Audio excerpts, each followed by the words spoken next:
I wanted to ask you guys before I'll go around the panel, but I want to ask you guys, and this is kind of an overall Walt Disney Company question because it's a huge problem. It's a major problem. Right now, Disney is going through a lot in terms of like public relations, and like we talked about, like like the grift and what have you, and like there's a lot of animosity with the Walt Disney Company for various reasons. How does Disney get out of? How do they get themselves out of this hole that they're in right now? Because you have people from all political walks of life. You have just fans who don't like Disney. They want to see Disney fail for whatever reason. Maybe they got too big. I'll start with you, Dre, then I'll go down to Bob and then Casual. Dre, like what can Disney do as a company to get themselves out of this hole where they're not like public enemy number one? That's really tough because you have a lot of people who like the company being, public enemy number one. Right. And I think you have people working at the company right now who like to utilize company resources in order to forward what they want from it. I'll put it like that. So you have that kind of factor. So sometimes it's self-inflicted, right? So you have that kind of whole thing added to it. What they can actually do, though, I mean, outreach efforts like this, I think, really help. If Disney mounted a much more or a kind of a less adversarial approach to the Florida situation, maybe that might have placated some people rather than kind of digging in the heels, as it were. Now I understand why you do it. I understand that you have an asset there that's worth protecting. I totally get that, but as maybe badly as DeSantis is being perceived in this situation, Disney's not necessarily being perceived any much better. I will say much better. And I think this is a sore eye for the company in that way as well. I think the biggest thing is you really have to be kind of more in tune with your audience and what they want. And I think we're seeing that across the board, whether it comes to the parks product, the studio product, or even the DTC and linear broadcasting product.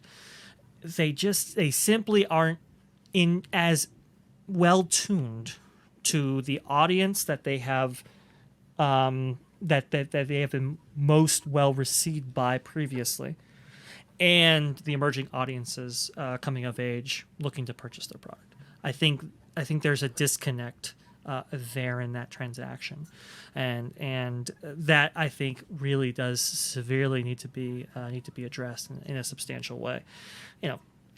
We've seen recent blunders, for example, like taking off. You're going to take off DTC content on Disney Plus, right? And you're going to include Howard in that, and everybody's like, "Well, wait a minute, you have Little Mermaid coming out. Why would you actually do that?"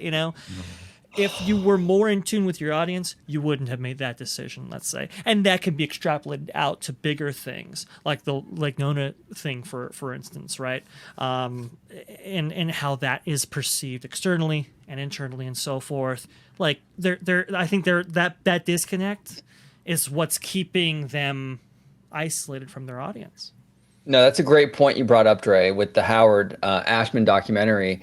Sure. It's like, and we talked about this on the phone today, actually, like you said, you have Little Mermaid coming out like in just like a week or two, I believe. I mean, highly anticipated big movie from Disney that's based on the movie that was like, I mean, Howard Ashman was an integral part in that whole thing.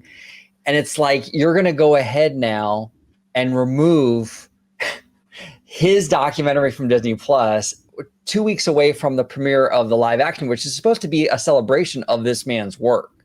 Yeah. I mean, it's so incredibly tone deaf. Like, I don't think it's malicious in any way. I'm not saying Disney purposely did this or anything like that. It's, but it's so tone deaf that they wouldn't consider that. Like, how does that not come up in the meeting when you say we're going to get rid of Howard? Oh, wait, yeah, we have this movie in 2 weeks. I mean, you couldn't wait until July or August at least to do that. It doesn't make any sense. Know what left hand's doing. It's crazy. It's crazy. Bob, what are your thoughts on this? You know, I kind of miss the days at Disney when you just knew them as an entertainment company and a theme park, right? Yeah. That's all you knew about them. You didn't know about their political views or how they felt about different things. And it really Right. helped me and my family, enjoy the magic back in the day. I've got a young daughter and she knows what's going on with Disney. And the fact that she's young and she sees all the controversial stuff that's happening, and she's like, what's this happening? What's going on? And trying to explain to her sometimes is like, why am I having to explain this to her? She loves Disneyland. Don't get me wrong. She loves Disney, but she's also sees some of the frustrations that are coming out of some of the decisions that they're making. She watches Disney Plus all the time. She's constantly watching all the Star Wars. She's a Star Wars fan. But she questions, why aren't certain things on Disney Plus? And why can't I watch that? If this was part of Disney history, then why don't we have it on here? And I'm like, wow, and it's just unfortunate, that we have to, deal with things like that. The other thing is, if we, like you said, we got some blunders happening over in Florida. That'd be great if that would just stop. It seems like it's just gotten a little too far. I'm not saying I agree or disagree with anything. I'm just saying that, yeah, it's gotten to the point where it's like, really, how long are you going to push this until you really upset the masses? On the other hand, Dre brought up a good point about, people and, what is your customer base?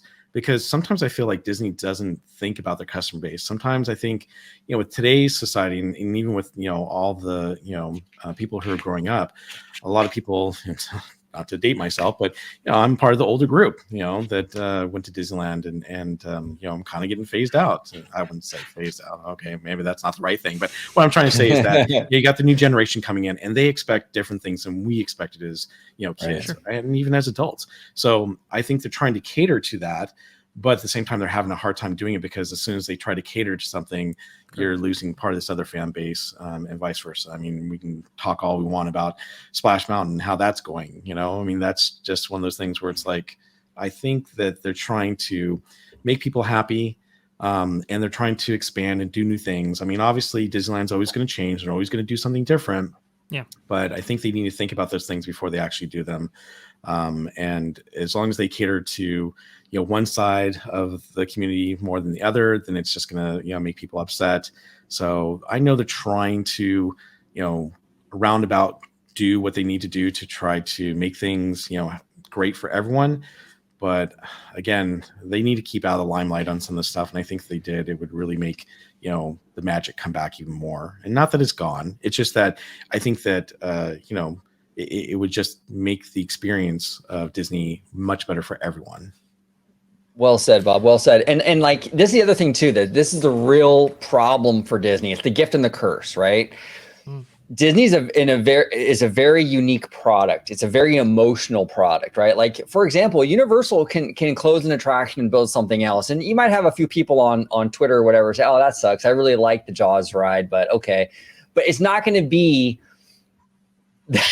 the amount of emotion involved as you would if you were shutting down something at Disney. Disney is a very emotional thing for a lot of people beyond just about any other brand, and that really ties Disney's hands and what they can and can't do. It just does. I mean, they don't have the creative freedom really in a lot of ways that like a Universal has. Universal can look at any of their stuff and go, you know what? Yeah, we can take that out. We'll put this in.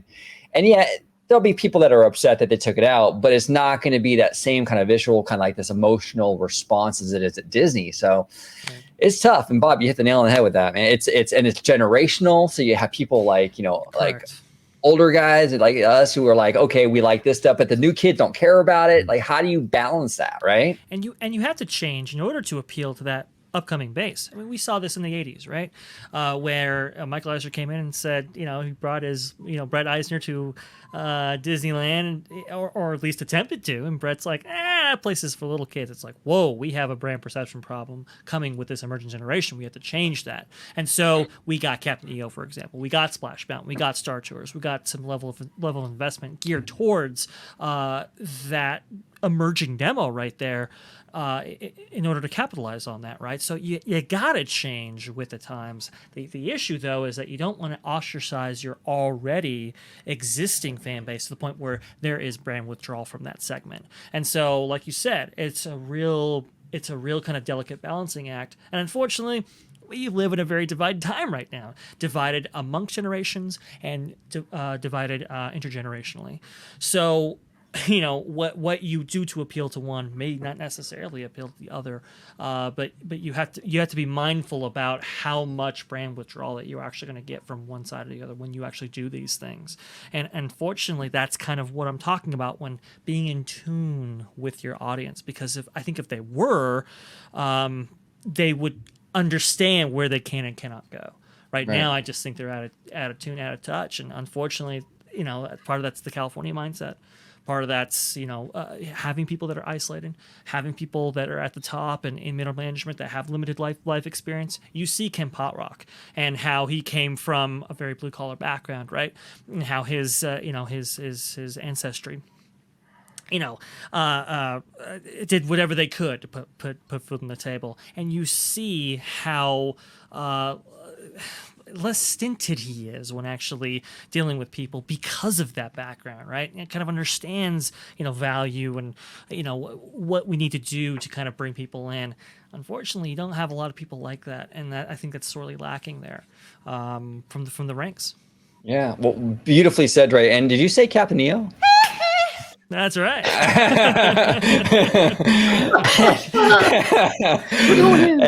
and Casual, what are your thoughts on this? How can Disney kind of get out of this hole, right, that they're in right now? Like, they're just getting it from all sides. I think they need to look back. I mean, we're all a similar age, most of us on this show right now. But my son, he fell in love with Disney, right? My mom had fallen in love with Disney. How do you get all these generations to fall in love with you? For me, it's because the stories they told were relatable no matter who you were. What I feel that Walt Disney tried to do was to get people to believe in magic. It sounds as cheesy as can be. I get it. But he understood something, that when you can look at the world with wonder, with excitement, when you can want to have a giant riverboat so bad that you're willing to mortgage your house for it because you know what? It's going to be freaking cool. It's going to be so fun. Walt knew how to draw that out of people. Yeah. Whether it was his animators or his Imagineers, he knew how to get people to look past the reality of the situation, the limitations that we're dealing with, and say, you know what? No, we're going on the other side where the magic is. Where, the little quote, it's fun to do the impossible. Yeah. That's what Walt did. He didn't look at demographics. He didn't say, oh, well, this is going to appeal to this age group, and then we got to add this character to appeal to this age group or this demographic, whatever. He was making stories so that, and I look at it as Pixar had that magic. Right. I was never a car, right, but I completely relate to some of the characters in Cars. I was never a 12-year-old little girl who moved from Minnesota to California. But my God, was that an emotional roller coaster when you're watching that movie. Right. Because the stories didn't revolve around the superficiality characteristics. It was those characteristics that we all share. Those points and places in life that get us all to understand what these characters are going through. And for whatever reason, they've departed from that. Well, and you're absolutely correct, and well said, Casual. And it's Walt Disney really understood, like at its core, like the human condition. Exactly. That and he tapped into that like so perfectly. And nowadays, Disney makes good product, and occasionally a great movie. You'll get a Tangled, you get a Frozen, whatever. but everything, you're right, casual, everything is very like kind of focus groupy though, right? Like we need the comedic sidekick because, well, we need to bring the kids on board and make sure they're not, you know, moving around in their seat during the movie. We need to do this, that, and the other. We need to, it's all very superficial. It's like Walt didn't care about any of that. Walt's like, you know what, we're going to kill Bambi's mother in front of everybody. Like right. he was well, like, I mean, even the Baby Mine in Dumbo, Yeah. it was just on Twitter, you know, and it's like that scene wrecks me every time. The way Dumbo's face, you know, when he comes up and, you know, Mrs. Jumbo, you see she's reaching and she's chained. And so she puts her trunk out and he just, the joy on his face that it's my mom. But then he realizes the great gravity of the situation and his face just changed. And it's like, it's so perfectly done. I was never an elephant. Why do I don't need to see somebody who looks or whatever exactly like me? I need to understand what they're feeling. right. And they don't do that very well anymore. Right. Oh, Dumbo destroys me. I legitimately have a hard time watching that movie. It is so hard to watch that movie. Even now thinking about it, I'm like, oh gosh. And that's why even in current attractions, that's why I get nervous when they're announcing things and doing stuff, because so many of the attractions are so ham-fisted with the story that they're trying to tell that it's like, okay, this is getting dumb. This is getting cheesy. This is, I'm not putting myself in the story. I'm being thrust into the story. And I'm like, you know, and it's like at times I'm like, okay, I get it. Maybe it's not for me. Maybe the little kids love it. But at the same time, it's like when I was growing up, adults were getting into this just as easily as the kids. They were, my mom, like I said, my mom fell in love with Disney. You know, she didn't get there until, you know, the 70s. You know, she was already old, had kids, and I don't know. When you're thinking about those stories, when you're thinking about those characters, when you are emotionally invested into whatever they produce, you think less about the production and you think less about, you know, who's at the top, like CEO wise, and what they're tweeting about on Twitter and what Williams McCarthy's saying. And you think less about that stuff. And yeah, I mean, it really is content driven in a lot of ways. And unfortunately, the content is really kind of, it's out of tune, and they got to get back to that because you're going to see more brand withdrawal if they don't. Yeah, actually, you know what? I don't know if it's necessarily that it's out of tune. I just think they're targeting things. It feels weirdly. Yeah. You know, it's Disney is a company. They have to shoot for the broadest base. You know, you can't. Yeah, you can maybe have like a Disney Plus show that's, you know, targeted for something, but when it comes to the parks and the big movies, it's really got to be just that they've got to have that magical story and tell a story that's relatable to everybody, and not, you know, try to find these weird little moments that stick out like a sore thumb as, you know, the plot point or something. If I was a writer, I could probably explain it better, but I don't know. It just things are just off. Yeah, it's crazy. It's crazy. Hopefully they get back on track. We'll see.